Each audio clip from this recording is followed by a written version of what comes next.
बिस्मिल्लाहिर्रहमानिर्रहीम। Second year class इसके हमने एक्सरसाइज 1.1 के 4 क्वेश्चन कर लिए थे। अब हम क्वेश्चन नंबर 5 से स्टार्ट करेंगे। क्वेश्चन नंबर 5 में लिखा हुआ है what is a linear function, what is it's graph. यानी लीनियर फंक्शन किसे कहते हैं और इसका ग्राफ कैसे बनेगा। ये मैं डेफिनेशन आपको समझा देता हूँ, आपने इसको अच्छे तरीके से नोट कर लेना है। If the degree of the polynomial function is 1, यानी जो भी वेरिएबल इन्वॉल्व होगा उसमें जो हाईएस्ट पावर अगर 1 होगी then it is called a linear function, फिर हम इसे लीनियर फंक्शन कहेंगे। If the degree of the polynomial function is 1 then it is called a linear function.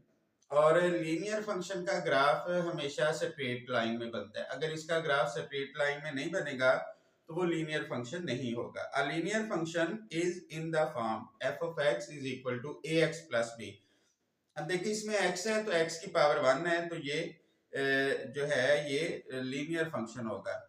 तो इसमें a is not equal to 0, क्योंकि अगर a 0 हो गया तो फिर b रह जाएगा, तो वो तो कांस्टेंट फंक्शन बन जाएगा। a b क्या है, a b रियल नंबर है, तो it's graph is a straight line, ये आपने नोट कर लेना है। उसके बाद हम इसका क्वेश्चन नंबर 6 करेंगे। अब क्वेश्चन नंबर 6 में लिखा हुआ है find the domain and range, यानी इसकी हमने डोमेन और रेंज फाइंड आउट करनी है। ये हमने कल भी इसके बारे में स्टडी किया है, आज दोबारा देख लेते हैं। ये फंक्शन लिखा हुआ है f of x is equal to x square. हमने लास्ट लेक्चर में डिस्कस किया था कि वेरिएबल की वो वैल्यू जिस पे फंक्शन डिफाइन हो जाए उसको हम डोमेन कहते हैं। अब देखिए हम x की जगह कोई भी वैल्यू लगा लेंगे, आंसर आ जाएगा। नेगेटिव लगा ले, पॉजिटिव लगा ले, 0 लगा ले। मसलन अगर आप -2 लगाते हैं तो इसका आंसर 4 आएगा, यानी 4 पॉसिबल है, आंसर आ गया। अगर आप 2 लगा लेंगे तब भी आंसर 4 आएगा। तो इसका मतलब है कि हम नेगेटिव या पॉजिटिव कोई भी वैल्यू लगा सकते हैं। तो इसकी डोमेन हम कैसे लिखेंगे, डोमेन एफ ऑफ एक्स, इसकी डोमेन हो जाएगी set of all real number, set of all real number, ये इसकी डोमेन होगी। यानी इसमें हम x की जगह कोई भी वैल्यू लगा सकते हैं। उसके बाद रेंज, यानी इसका आउटपुट आंसर इसका कैसे आ सकता है, किस तरह का आंसर होगा वो हमने रेंज में बताना होता है। अब एक बात जहन में रखें कि पावर ये देखें 2 है, यानी पावर इवन है। अगर पावर इवन होगा तो हम x की जगह अगर नेगेटिव लगाएंगे वो भी पॉजिटिव हो जाएगा, यानी इसका आंसर अब नेगेटिव नहीं आ सकता, उसका मतलब है ये पॉजिटिव है। तो नेगेटिव से बड़ा आंसर, सबसे बड़ा आंसर है जो नेगेटिव के फौरन बाद आता है, वो आपको पता है 0 है। -1 से बड़ा 0 होगा, तो इसका आंसर 0 या उससे बड़ा आ सकता है, 0 से कम नहीं आ सकता, 0 से कम नेगेटिव नंबर होंगे। तो इसका आंसर क्या आ सकता है कि कम से कम 0 से लेके इंफिनिटी तक कोई भी इसका आंसर आ सकता है। तो ये इसकी रेंज होगी। ये क्वेश्चन नंबर 1 कंप्लीट हो गया, इसको आप देख लीजिएगा। इसके बारे में कोई भी क्वेश्चन हो आपने लाजमी पूछना है। उसके बाद हम इसका क्वेश्चन नंबर 7 करेंगे। क्वेश्चन नंबर 7 में जो गिवन सेट दिया हुआ है f of x, f of x ये दिया हुआ है 2x + 1 और g of x is equal to, ये फंक्शन लिखा हुआ है 2x, ये फंक्शन है x² -1। इसमें हमने क्या फाइंड आउट करना है, g of F of x, ये हमने फाइंड आउट करना है। जी अब इसको आपने ध्यान से देखना है।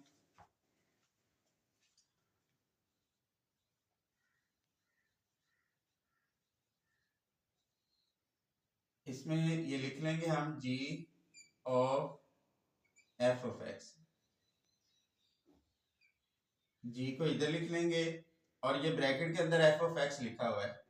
तो एफ ऑफ एक्स कौन सा फंक्शन है, ये एफ फंक्शन है, ये जी फंक्शन है, ये वाला फंक्शन हम इधर लिख लेंगे 2x+1। अच्छा, इसमें याद रखिएगा इस फंक्शन को सॉल्व करने का क्या तरीका है। अब देखें, जो वैल्यू ये ब्रैकेट के अंदर है उसे ब्रैकेट के बाहर वाले फंक्शन में x की जगह लगाएंगे। यानी हम किस तरह इसको दर्ज करेंगे, जी एफ ऑफ एक्स। अब ये वाली जो रकम है इसे ब्रैकेट के बाहर वाले फंक्शन में x की जगह लगाएंगे। ब्रैकेट के बाहर जी फंक्शन है, जी में लिखा हुआ है एक्स स्क्वायर, यानी x की जगह आपने ये लगा लेना है 2x+1, ये इसका स्क्वायर हो गया। फिर उसके बाद आएगा -1 जी एफ ऑफ एक्स। अब इसका हम स्क्वायर ओपन कर लेंगे, ये आ जाएगा 4x² plus 4x+1 -1 g f of x.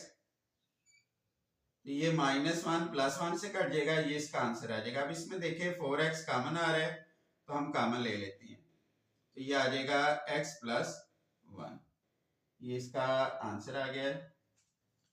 इसको आप ध्यान से देख लें, कोई प्रॉब्लम है आपने मुझसे लाजमी पूछना है।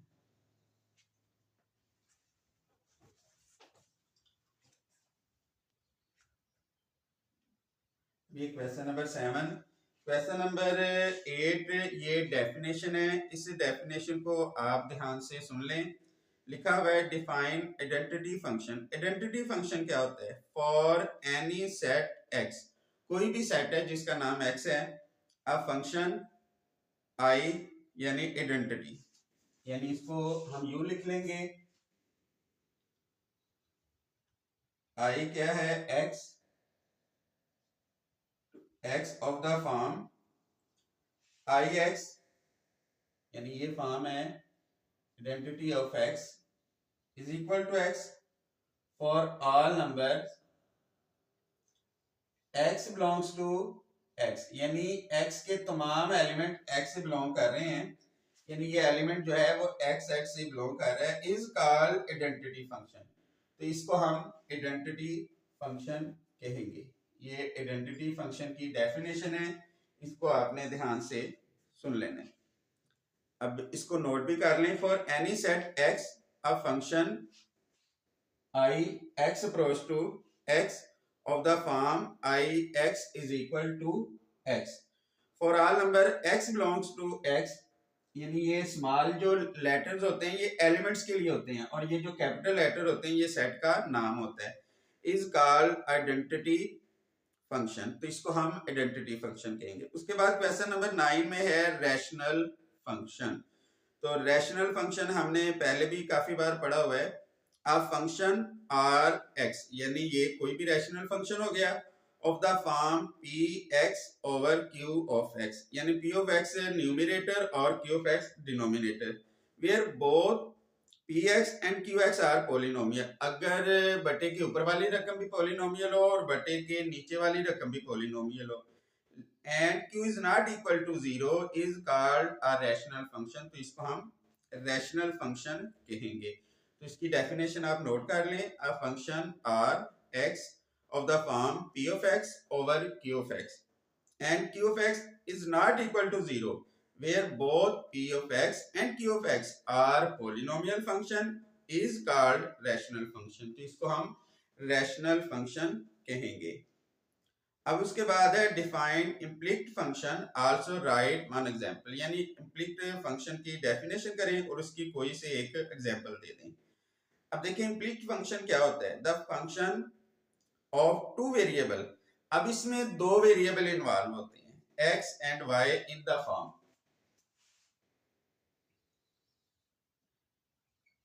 क्वेश्चन नंबर 9 ये f x y में कोई भी फंक्शन है और is equal to 0 is called an implicit function. For example, इसकी कोई भी एग्जाम्पल हम लिख लेते हैं, एनी वन एग्जाम्पल दे देते हैं, x square plus 2xy plus y square. कोई भी आप फंक्शन लिख लें जिसमें x और y इन्वॉल्व हो और वो इक्वल टू 0 हो या 1 2 3 वगैरह ना हो, इक्वल टू 0 हो, क्योंकि ये इसकी शर्त है।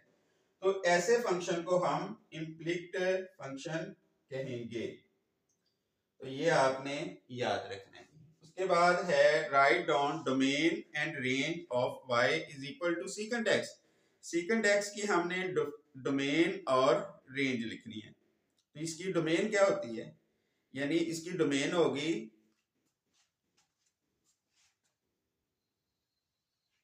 क्वेश्चन नंबर 10, ये लिखा हुआ है y is equal to secant x। अब ये आपने इसकी सीकेंट x की डोमेन याद रखनी है, ये पेपर में अक्सर आ जाती है। डोमेन इज इक्वल टू, इसको किस तरह लिखेंगे, x such that x belongs to real number and अब इसकी जो डोमेन होगी सीकेंट x की, ये आपने याद रखना है, x is equal to 2n plus 1 pi over 2, ये इसकी डोमेन होती है। यानी इस वैल्यू पे x की, इस वैल्यू पे ये फंक्शन डिफाइन होता है। n क्या है इसमें, ये n है ना, n कोई भी इंटीजर हो सकता है, ठीक है जी। इधर हम लिख लेंगे n is an integer, n जो है वो इंटीजर है। और इसकी रेंज, इसकी जो रेंज होगी उसको हम लिख लेंगे रियल नंबर माइनस 1 1, यानी ये इसका आंसर नहीं आ सकता, तो इसके अलावा कोई भी इसका आंसर आ सकता है, ये इसकी रेंज होगी। इसको आपने ध्यान से देखना है, समझ लेना है, और अगर इसमें से कोई भी प्रॉब्लम हो आप जरूर पूछ लीजिएगा। उसके बाद नंबर 12 पे लिखा हुआ है डिफाइन एक्सपोनेंशियल फंक्शन, यानी एक्सपोनेंशियल फंक्शन क्या होते हैं। Exponential function, a function in which the variable occur in is an exponent, यानी इसमें जो वेरिएबल है अगर एक्सपोनेंट की फॉर्म में आए, of the some base is called exponential function, तो उसको हम एक्सपोनेंशियल फंक्शन कहेंगे। यानी अगर वेरिएबल जो है वो एक्सपोनेंट की फॉर्म में है, एक्सपोनेंशियल फंक्शन। इसकी कोई भी एग्जांपल आप दे सकते हैं, F of x is equal to E की एक्स, यानी ये अब देखें एक्स वेरिएबल है, एक्स एक्सपोनेंट में आ गया तो ये एक्सपोनेंशियल फंक्शन हो गया। इसके अलावा ई के अलावा कोई भी वैल्यू हो सकती है, ए भी हो सकता है, यानी 4 की पावर एक्स हो गया, 3 की पावर एक्स हो गया। तो x अगर आप पावर में लिखेंगे तो वो एक्सपोनेंशियल फंक्शन हो जाएगा। अब इसका उसके बाद नंबर 13 में लिखा हुआ है define the term of odd function and even function. Odd function क्या होता है और इवन फंक्शन क्या होता है, इसका हमने कल क्वेश्चन भी किया था। अब इसको आपने ध्यान से देख लें। A function f is called to be an even function if, even function की क्या निशानी है जी, ये कल हमने पढ़ा था, शायद आपको याद हो, f of minus x is equal to f of x। यानी हमने क्या करना है, जो भी वेरिएबल इन्वॉल्व होगा x, उसकी जगह माइनस एक्स लगाना है। अगर वो फंक्शन एज इट इज रहा, यानी वो फंक्शन चेंज ना हुआ, तो वो इवन फंक्शन होगा। यानी ये इवन फंक्शन की निशानी है। A function f is said to be an even function if f of minus x is equal to f of x. For every number x is x in the domain of f. इसमें x की हर value की domain होगी। आप इसका कोई भी example दे लें even function की। Suppose f of x is equal to cos of x.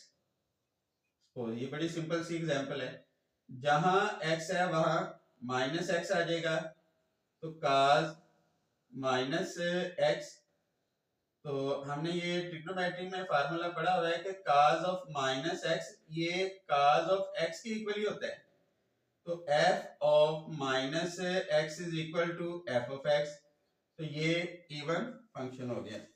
उसके बाद ऑड फंक्शन, ऑड फंक्शन की क्या निशानी ये भी हमने पढ़ा था, f of minus x is equal to minus f of x, यानी हमने x की जगह माइनस एक्स लगाना है और माइनस कॉमन लेने से अगर ओरिजिनल फंक्शन आया तो वो ऑड फंक्शन होगा। अब फंक्शन f is said to be an odd if f of minus x is equal to minus f of x, तो for every number x in the domain of f, यानी x के हर value इसकी domain होगी। अब इसका कोई भी example दे लें, ये काज है, f of x is equal to, आप इसको sin x लिख लें, जहां x है वहां माइनस x लगाएंगे, sin माइनस x, तो cos का तो ये नेगेटिव पॉजिटिव हो जाता है लेकिन साइन का शुरू में आ जाएगा, तो ये आ गया माइनस साइन ऑफ x, तो f of minus x is equal to minus f of x, यानी ये जो नंबर होंगे, अब माइनस कॉमन लेने से ये ओरिजिनल फंक्शन आया तो ये ऑड फंक्शन होगा। तो ये इवन और ऑड फंक्शन की डेफिनेशन होगी, इसको आप नोट कर लें, फिर हम नेक्स्ट करते हैं।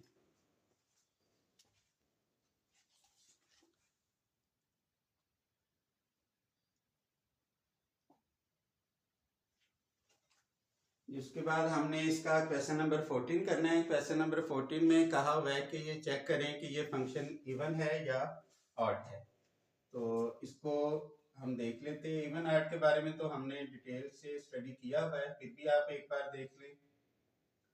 ये आ गया f of x is equal to sine of x plus cos of x, जहां x है वहां आपने माइनस x लगा लेना है, ठीक हो गया जी। x की जगह हम माइनस x लगाएंगे, साइन x की जगह हम माइनस x लगा लेंगे, फिर cos x की जगह माइनस x लगा लेंगे, फिर ये आ गया f ऑफ माइनस x, ये माइनस हम शुरू में लिख लेंगे क्योंकि साइन का माइनस शुरू में आ जाएगा, minus sine of x plus, अब ये जो है माइनस इसका खत्म हो जाएगा, ये आ जाना है cos ऑफ x, क्योंकि cos of minus x is equal to cos of x होता है। शुरू में माइनस है, माइनस कॉमन ले लें, sine x minus cos of x। अब देखिए इसमें कोई भी कंडीशन नहीं आ रही, अब ये f ऑफ x के बराबर नहीं है, माइनस कॉमन लेने से भी ये ओरिजिनल फंक्शन नहीं आया, यानी इसमें f of x is not equal to f of x और f of x is not equal to minus f of x। अब इसमें कोई भी कंडीशन नहीं आ रही, तो इसका मतलब है गिवन फंक्शन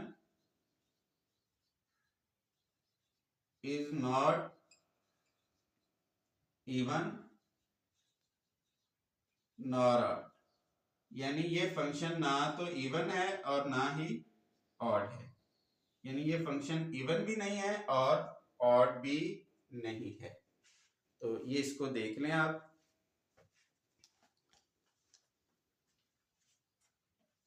उसके बाद ये नंबर 15 में प्रूव है cos hyperbolic square x minus sine hyperbolic square x is equal to 1। पहले मैं इनके आपको फार्मूलाज लिख देता हूं, उसके बाद हम इसको प्रूव करते हैं।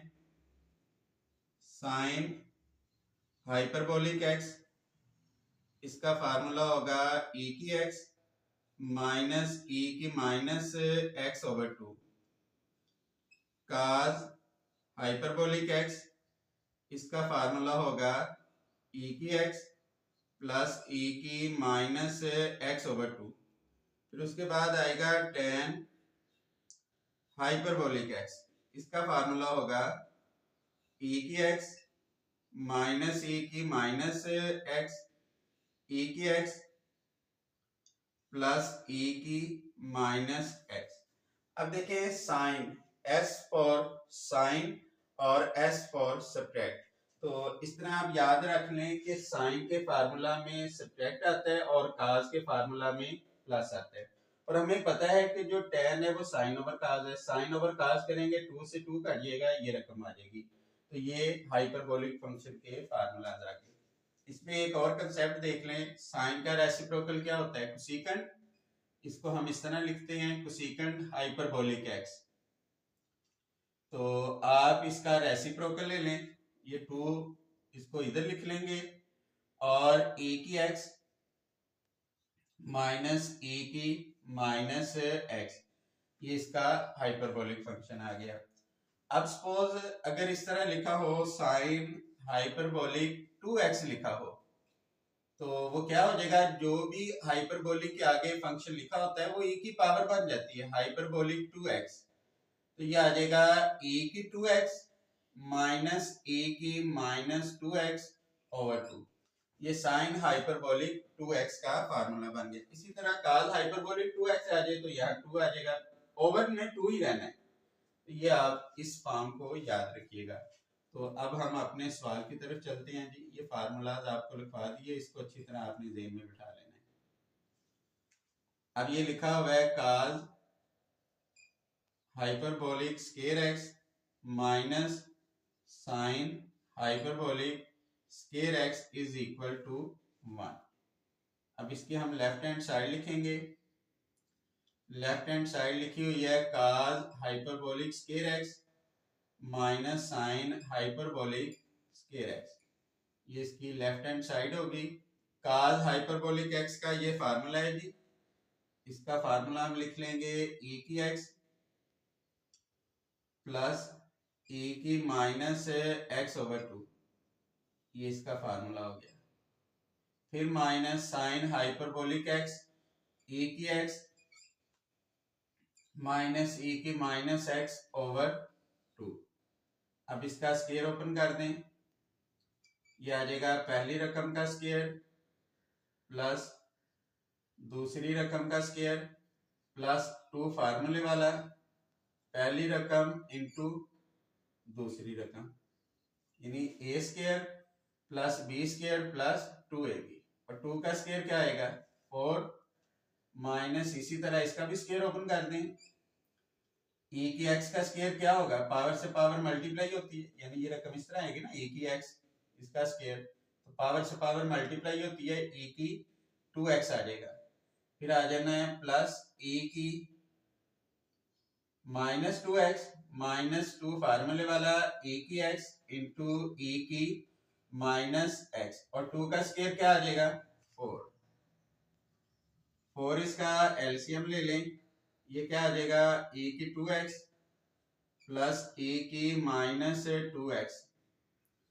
2 बेस एक जैसे हो पावर प्लस हो जाती है, x माइनस x, ये आ गया जी।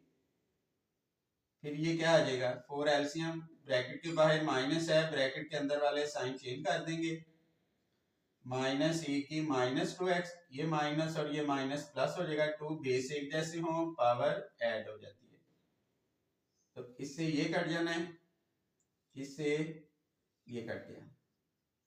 अब क्या आ जाएगा 2 e की पावर x माइनस x 0, किसी भी नंबर की पावर 0 हो वो 1 के इक्वल होगी, तो इसका मतलब है 2 इंटू 1 क्या होगा 2, फिर ये plus 2 over 4, 2 plus 2 4 over 4 is equal to 1 is equal to right hand side. अब लिख लीजिएगा left hand side is equal to right hand side, यही हमने प्रूव करना था। इसको बेटा देख लें, अगर कोई प्रॉब्लम है तो आप पूछ लीजिएगा।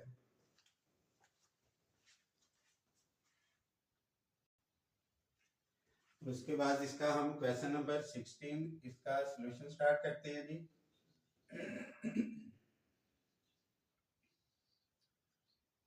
क्वेश्चन नंबर 16 में सबसे पहले कहा हुआ है फाइंड आउट करें g of f of x, इसकी वैल्यू हमने फाइंड आउट करनी है। तो इसको हम लिख लेंगे g और ब्रैकेट में लिख लेंगे f ऑफ x।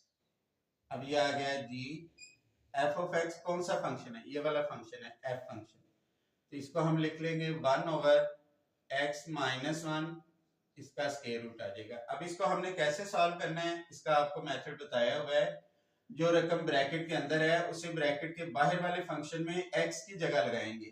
तो ब्रैकेट के बाहर g फंक्शन है, ये g फंक्शन है 1 ओवर, जहां x आएगा वहां ये वाली वैल्यू लगा लेंगे 1 ओवर, ये आ जाना है x माइनस 1, इसका स्क्वायर रूट और इसका स्क्वायर आ जाएगा। अब इसको हम सॉल्व कर लेते हैं। 1 ओवर, ये आ जाएगा 1 ओवर स्क्वायर से square root cancel, x minus 1, तो इसका रेसिप्रोकल ले लें तो ये x माइनस 1 आ जाएगा। उसके बाद ये लिखा हुआ है f of g of x, ये हमने फाइंड आउट करना है। तो इधर आ जाएगा f, हम ब्रैकेट के बाहर लिख लेते हैं f, और इधर आ जाएगा g ऑफ x, ये f आ गया, और g की जगह आप g फंक्शन लिख दें, वो ये वाला फंक्शन है 1 ओवर x की 2। फिर वही पुरानी बात आ गई, f of g of x, जो रकम ब्रैकेट के अंदर है उसे ब्रैकेट के बाहर वाले फंक्शन में x की जगह लगाएंगे। अब ब्रैकेट के बाहर फंक्शन f है 1 ओवर, ये x आ गया, x की जगह आपने ये वाली वैल्यू लगा लेनी 1 ओवर x की 2, फिर माइनस 1 ये वाला, फिर इसके ऊपर स्क्वायर रूट दिया, ये हमने स्क्वायर रूट लगा दिया।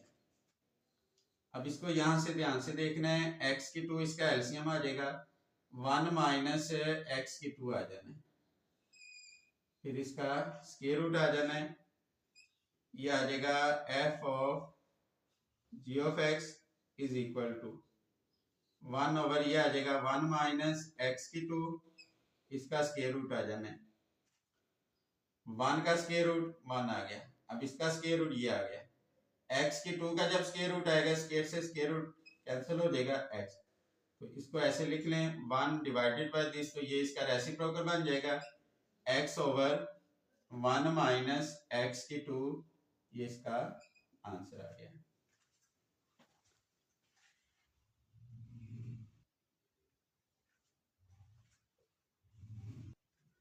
उसके बाद हमने इसका क्वेश्चन नंबर 17 करना है। क्वेश्चन नंबर 17 में लिखा है फाइंड द पेरीमीटर P, यानी पेरीमीटर P ये हमने फाइंड आउट करना है of a square as a function.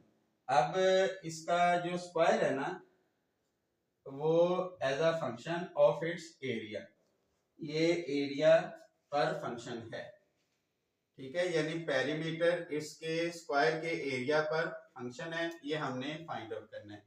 तो इधर हम लिख लेंगे let x be the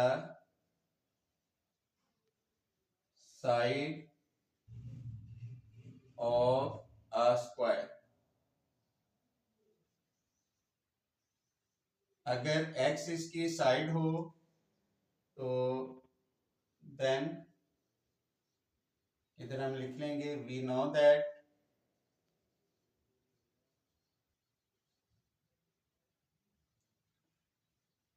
perimeter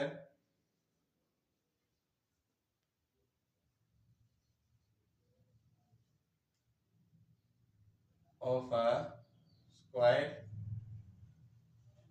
तो पेरीमीटर होता है सम ऑफ ऑल साइड, यानी स्क्वायर में 4 साइड होती हैं और 4 साइड्स इक्वल होती हैं, तो यानी x plus x plus x plus x क्या होगा 4x, इसका मतलब है पेरीमीटर ये आ गया 4x, इसको हम इक्वेशन नंबर 1 का नाम दे देंगे। एरिया ऑफ स्क्वायर, इसका फार्मूला होगा साइड मल्टीप्लाई साइड, यानी x मल्टीप्लाई x, तो वो क्या हो जाएगा x square is equal to, अब इसका दोनों तरफ हम स्क्वायर ले लेते हैं तो a is equal to X आ जाएगा, स्क्वायर से स्क्वायर रूट कैंसिल x, अब इसके साथ प्लस माइनस नहीं लगाना है क्योंकि साइड है, साइड हमेशा पॉजिटिव होती है, अब ये ना इसके साथ प्लस माइनस लगाया, तो अब इसमें हम वैल्यू दर्ज कर देते हैं, इधर हम लिखेंगे putting x is equal to square root of a in equation number 1। Equation number 1 में जहां x है वहां स्क्वायर रूट ऑफ a हम दर्ज कर देंगे। तो ये इसका रिक्वायर्ड आंसर आ गया। इसको आपने ध्यान से देख लेना है और अगर कोई प्रॉब्लम है आप जरूर पूछिएगा। जी उसके बाद क्वेश्चन नंबर 18, ये भी क्वेश्चन नंबर 17 की तरह इसमें लिखा है express the area of a circle as a function. अब जो एरिया है वो एज अ फंक्शन है, किस पे फंक्शन है? ऑफ इट्स सर्कमफ्रेंस सी। तो सर्कमफ्रेंस से आप रिक्वायर्ड जो भी वेरिएबल इन्वॉल्व होगा यानी आर, उसकी वैल्यू निकालेंगे और जो एज अ फंक्शन कहा होगा उसमें दर्ज कर देंगे। तो अब इसके हम फार्मूला लिख लेते हैं। एरिया ऑफ फंक्शन, इधर हम लिख लेंगे वी नो दैट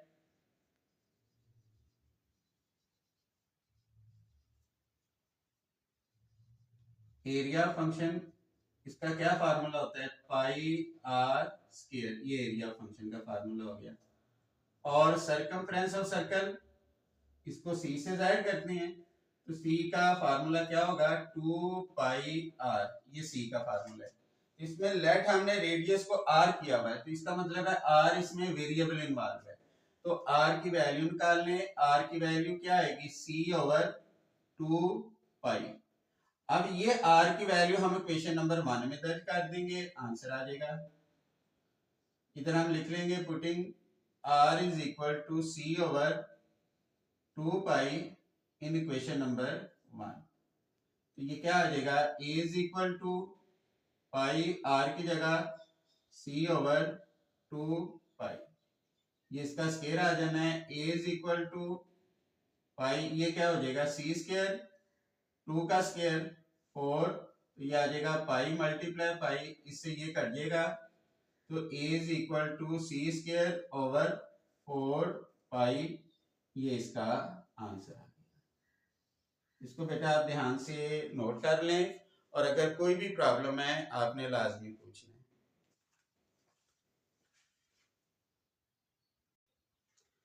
अब इसकी हमने x के -4 इसकी डोमेन और रेंज फाइंड आउट करनी है। अब इसमें देखें कि डोमेन से मुराद है कि वेरिएबल की वो वैल्यू जिस पे फंक्शन डिफाइन हो जाए। अब देखिए ये लिखा हुआ है x के -4, अगर हम x की जगह 2 या उससे बड़ी रकम लगाएंगे तो आंसर 0 या उससे बड़ा आ जाएगा, यानी डिफाइन हो जाएगा। मसलन अगर हम 2 लगाते हैं तो 2 का स्क्वायर क्या होगा? 2 का स्क्वायर होगा 4, तो 4 - 4 0। 2 से बड़ी रकम क्या होगी? 3। 3 का स्क्वायर 9, 9 - 4 5, यानी ये वैल्यू आप दर्ज कर सकते हैं। तो इसका मतलब हो गया कि इसकी जो डोमेन होगी वो 2 या उससे बड़ी होगी। तो इधर हम लिख लेंगे डोमेन एफ ऑफ एक्स 2 से लेके इंफिनिटी तक कोई भी वैल्यू आप दर्ज कर सकते हैं, ये फंक्शन डिफाइन हो जाएगा। और उसके बाद रेंज, इसका answer range of F of x, तो इसका रेंज क्या होगी? सबसे छोटी वैल्यू 2 है, 2 लगाएंगे तो आंसर क्या आ जाएगा? 0, यानी ये 0 से लेके इंफिनिटी तक इसका कोई भी आंसर आ सकता है। तो ये इसकी डोमेन और रेंज होगी। ये बहुत ही अहम सवाल है। ये एब्सोल्यूट वैल्यू है x - 3, इसका हमने डोमेन और रेंज फाइंड आउट करना है। एक कंसेप्ट आपने देखना है कि अगर मॉड के अंदर सपोज अगर ये लिखा हुआ है ना 3, इसको हम इस तरह लिख सकते हैं 3, लेकिन अगर -3 लिखा होगा तो वो भी 3 होगा। ठीक है, ये आपने ध्यान में रखना है। तो अब इसका मतलब है हम x की जगह कोई भी वैल्यू दर्ज कर सकते हैं। सपोज अगर हम x की जगह 2 लगाएंगे तो 2 - 3 क्या आएगा? -1। तो -1 की जो एब्सोल्यूट वैल्यू होगी वो 1 होगी। तो आप इसका मतलब है x की जगह कोई भी आंसर लगा सकते हैं, सिंपली इसका जो है वो फंक्शन है डिफाइन हो जाएगा, इसमें कोई कंफ्यूजन नहीं रहेगी। तो इसका मतलब है कोई भी जब आए तो वो सारे रियल नंबर आ जाते हैं। तो इसकी हम डोमेन लिख लेंगे, इधर हम लिखेंगे डोमेन एफ ऑफ एक्स, तो ये आ जाएगा set of all real number. तो उसके बाद इसकी रेंज क्या आएगी? अगर आप इधर 3 दर्ज करें तो 3 माइनस 3, कम अज कम इसका जो आंसर होगा वो 0 होगा। एब्सोल्यूट वैल्यू का कम अज कम आंसर जो है 0, क्योंकि 0 से छोटा इसका आंसर नहीं आ सकता। सपोज अगर आप यहाँ 2 लगा लेंगे तो 2 माइनस 3 माइनस 1, वो 1 ही रहेगा, यानी वो पॉजिटिव हो जाएगा। तो अगर आप 3 लगाएंगे तो 3 माइनस 3 0, तो इसका आंसर सबसे छोटा आंसर 0 आ सकता है। 0 से छोटा एब्सोल्यूट वैल्यू में आंसर नहीं होता। तो 0 से लेके इंफिनिटी तक ये इसका आंसर आ गया।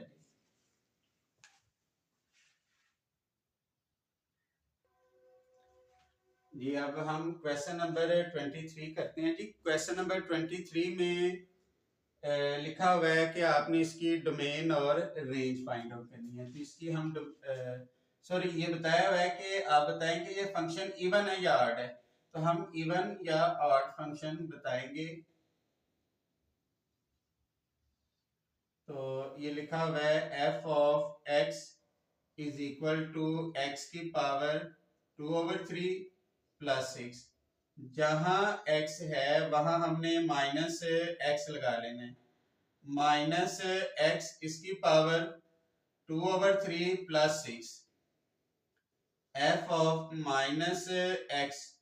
अब ये माइनस एक्स इसको हम ऐसे भी लिख सकते हैं 2 और इसकी होल पावर 1/3, क्योंकि पावर रूल होता है पावर से पावर मल्टीप्लाई होती है। 2 को 1/3 से मल्टीप्लाई करेंगे 2/3 आ जाएगा। तो 2 को हमने अंदर लिख लिया, 1/3 को बाहर।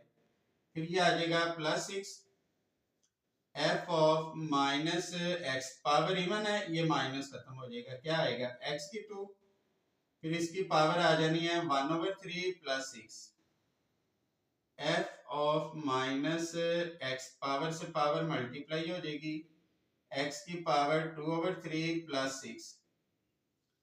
तो एफ ऑफ माइनस एक्स दोबारा यही फंक्शन बन गया एफ ऑफ एक्स। इसका मतलब है इधर हम लिख देंगे given function is an even, ये एक इवन फंक्शन है। उसके बाद नेक्स्ट क्वेश्चन में भी मेरे ख्याल यही पूछा हुआ है इवन और ऑड। नंबर 24, इसमें लिखा हुआ है f of x is equal to x की 3 प्लस एक्स। इसमें भी हमने ये बताना है कि ये फंक्शन इवन है या ऑड है।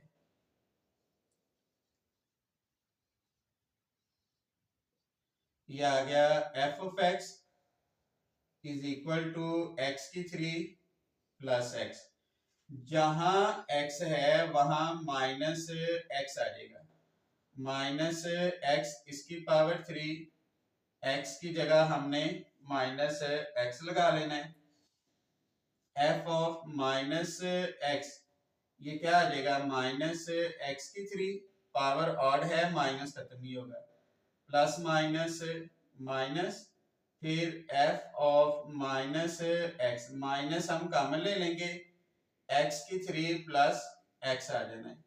फिर ये आ जाएगा एफ ऑफ माइनस एक्स, ये लिखा हुआ है माइनस, ये सारी रकम किसके बराबर है एफ ऑफ एक्स के। तो ये जो निशानी होगी ये ऑड फंक्शन की होगी। तो इधर हम लिख देंगे देयरफॉर गिवन